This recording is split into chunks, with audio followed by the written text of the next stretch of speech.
English grammar and composition में हमने noun, pronoun, verbs, adverbs, adjectives and conjunction को discuss किया। आज हमारे पास है lecture number 7 English grammar and composition का, एंड दैट इज प्रीपोजिशंस। अब प्रीपोजिशन पार्ट्स ऑफ स्पीच में हमारे पास जो है सबसे ज़्यादा कंफ्यूजिंग पार्ट्स ऑफ स्पीच भी है एंड इंटरेस्टिंग भी है। So let's start it. Preposition mean placed before, pre mean before and position mean placed करना। सो इसको हम जो है बिफोर नाउन या प्रोनाउन जो है प्लेस करते हैं। used before a noun or pronoun to show its relation with another person or thing। इसको हम जो है नाउन या प्रोनाउन से पहले प्लेस करते हैं और इसका किसी दूसरी चीज के साथ रिलेशंस को हम यहाँ पर जाहिर करते हैं। For example, I placed my bag on the table. अब हमारे पास जो है एक नाउन बैग है और एक टेबल है, तो ये बैग और टेबल के दरमियान जो रिलेशन है इसको प्रीपोजिशन ऑन जो है वो शो करता है। बट रिमेंबर कि नाउन के बाद हमेशा प्रीपोजिशन के बाद हमेशा नाउन या प्रोनाउन आएगा। अगर नाउन या प्रोनाउन ना आया तो ये हमारे पास फिर प्रीपोजिशन नहीं होगा। For example, he is very kind to me. अब ये टू हमारे पास प्रीपोजिशन है बिकॉज इसके बाद जो है प्रोनाउन मी आया है। ये ऑन हमारे पास प्रीपोजिशन है बिकॉज इसके बाद जो है टेबल नाउन आया है। Now look at the third example, they were driven out. अब यहाँ पर ये जो आउट है ये हमारे पास प्रीपोजिशन नहीं है बिकॉज ये ड्रिवन वर्ब के बाद आया है और यहाँ पर कोई नाउन या प्रोनाउन नहीं है। सो ये ऑन हमारे पास प्रीपोजिशन है बिकॉज इसके बाद टेबल नाउन आया है। ये टू हमारे पास प्रीपोजिशन है बिकॉज इसके बाद मी प्रोनाउन आया है। लेकिन ये जो आउट है ये हमारे पास प्रीपोजिशन नहीं है बिकॉज इसके बाद हमारे पास नाउन या प्रोनाउन नहीं है। Now let's have characteristics of preposition. तो प्रीपोजिशन के हमारे पास टू कैरेक्टरिस्टिक्स है। A preposition is always followed by an object which must be a noun or pronoun। preposition के बाद हमेशा जो है ऑब्जेक्ट होगा नाउन का या प्रोनाउन का। For example, she is kind to Hamza. ये टू हमारे पास प्रीपोजिशन है बिकॉज इसके बाद जो ऑब्जेक्ट नाउन हमारे पास मौजूद है। I am count to her, ये टू हमारे पास प्रीपोजिशन है बिकॉज इसके बाद जो है हर प्रोनाउन हमारे पास मौजूद है। तो प्रीपोजिशन के बाद हमेशा जो है नाउन या प्रोनाउन आएगा, चाहे वो नॉमिनेटिव केस हो या सब्जेक्टिव केस हो या ऑब्जेक्टिव, जो भी हो उसको हमने ऑलरेडी डिस्कस किया है।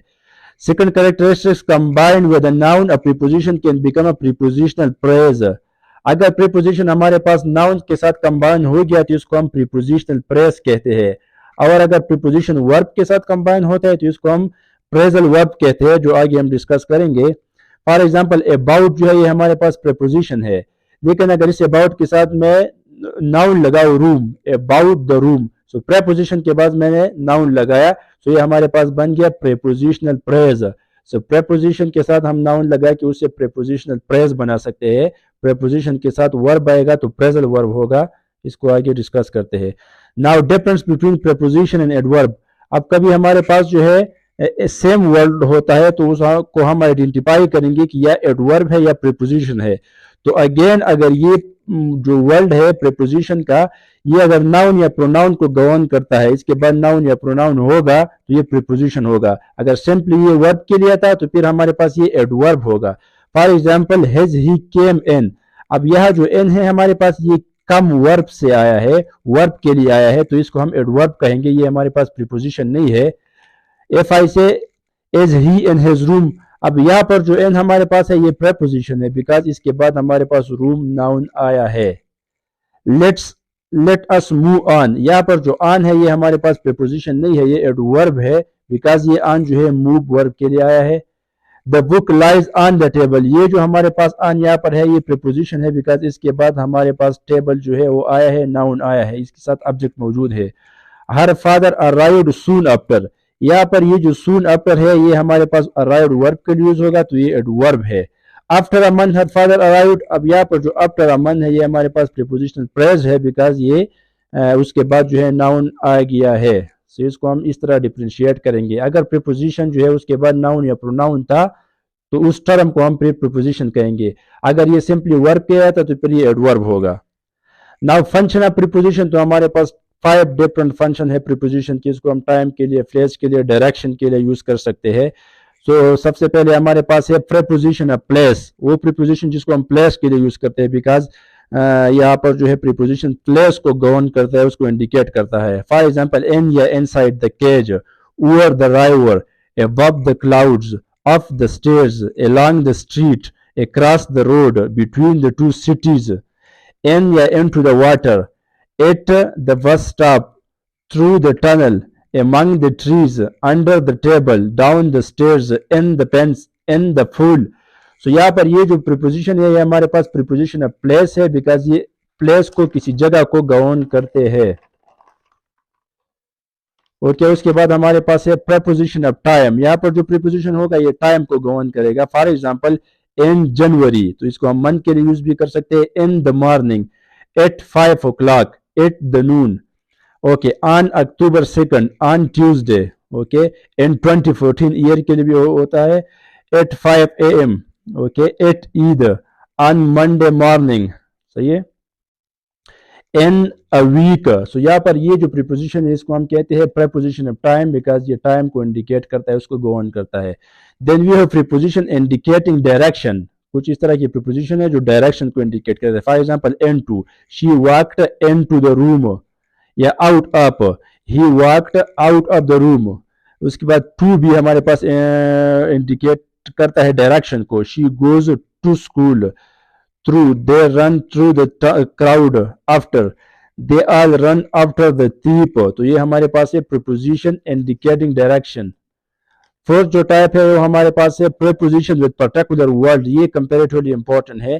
प्रीपोजिशन जो है नाउन के साथ, वर्ब के साथ, या एडजेक्टिव के साथ आ सकता है। फॉर एग्जांपल ऐसे बाय चांस, से प्रीपोजिशन हमारे पास चांस नाउन के साथ आया है। ऑन फुट, अगेन नाउन है। On the way, at the end. सही है। ऑन द कार, ट्रेन और बस। Okay, on the committee, committee का स्पेलिंग जो ये बहुत ज्यादा मिस्टेक्स में ऑब्जर्व करता हूँ, COMMITTEE। सही है। अफ्रेड ऑफ, ये जो एंग्री वाला प्रीपोजिशन है ये बहुत इंपॉर्टेंट है। एंग्री एट, अगर ये किसी चीज के लिए हम यूज करेंगे। एंड एंग्री विद, ये हम किसी पर्सन के लिए यूज करेंगे, because she was angry at the decision. तो ये जो डिसीजन है उसके साथ एंग्री है। सो इसको हम अगर समथिंग के लिए यूज करेंगे तो फिर एंग्री एट आएगा। अगर किसी पर्सन के लिए यूज करेंगे, I am agree with him, तो फिर एंग्री के साथ, सॉरी एंग्री के साथ हमारे पास जो है विद आएगा। सो एट एंड विद, इसको जो है आप एग्री के साथ भी आ सकता है। सही, agree with and agree at. सही है। I am agree at the decision, या I am agree with the person. सही है। सो एग्री और एंग्री, इसको जो है आप थोड़ा सा चेक कर ले। प्रीपोजिशन विद वर्ब्स, इसको हम जब प्रीपोजिशन हमारे पास वर्ब के साथ आएगा तो इसको कहते हैं फ्रेजल वर्ब। अब रिमेंबर कि जब हम प्रीपोजिशन को नाउन के साथ कंबाइन करेंगे तो वो बनेगा प्रीपोजिशनल फ्रेज। जब प्रीपोजिशन वर्ब के साथ आएगा तो इसको हम कहते हैं फ्रेजल वर्ब्स। तो यहाँ पर जो वर्ब होता है उसका मीनिंग चेंज होता है फ्रेजल वर्ब में। ये बहुत ज्यादा इंपॉर्टेंट है इफेक्टिव राइटिंग के लिए। आप इससे अपनी राइटिंग को इम्प्रूव कर सकते हैं। उसका एक्सप्रेशन प्रीपोजिशनल वर्ब या फ्रेजल वर्ब के यूज से राइटिंग का एक्सप्रेशन बेटर होता है। ओके, फॉर एग्जांपल ब्रिंग, अब अगर ब्रिंग के साथ में अप लगाऊं तो इसका ब्रिंग अप का मतलब है परवरिश करना, लेकिन अगर मैंने ब्रिंग के साथ आउट लगाया तो इसका मतलब हुआ शाया करना। मीनिंग जो है वो यहाँ पर चेंज होता है। कॉल फॉर, अब अगर कॉल के साथ मैंने फॉर लगाया, प्रीपोजिशन फ्रेजल वर्ब बन गया तो इसका मतलब है तलब करना। कॉल अप, खत्म करना। गिव अप, तरक करना। गिव इन, हथियार डालना। लुक एट, गौर से देखना। लुक फॉर, तलाश करना। सही है। या टेक अप, मुशाबा होना। एंड टेक टू जो है आदि होना। ये हमारे पास जो है फ्रेजल वर्ब में जो है वर्ब का मीनिंग चेंज होता है प्रीपोजिशन के साथ, और ये जो है बहुत ज्यादा इंटरेस्टिंग में है। एंड अगर आप फ्रेजल वर्ब्स को अपनी राइटिंग में यूज करेंगे तो इसका आपका एक्सप्रेशन जो है बेटर होगा, वो हाई लेवल का लगेगा, अप टू द मार्क लगेगा। नेक्स्ट लेक्चर में हम आर्टिकल्स को डिस्कस करेंगे और उसके बाद जो है फिर जाएंगे टेंसेस पर, फिर सेंटेंस स्ट्रक्चर, टेंस सीक्वेंसिंग, और उसके बाद पैराग्राफ राइटिंग की तरफ जो है जो हमारा अल्टीमेट पर्पस है। सो इस पे हमने ऑलरेडी लेक्चर जो है वो अपलोड भी किए हैं। आप उसको जो है देख ले और अपने पार्ट्स ऑफ स्पीच को जो है कवर करें, बिकॉज पार्ट्स ऑफ स्पीच जो है हमारे पास 50% जो है ग्रामर है, rest of the 50% it is sentences. And उसके बाद जो है हम इफेक्टिव पैराग्राफ राइटिंग पे जाएंगे।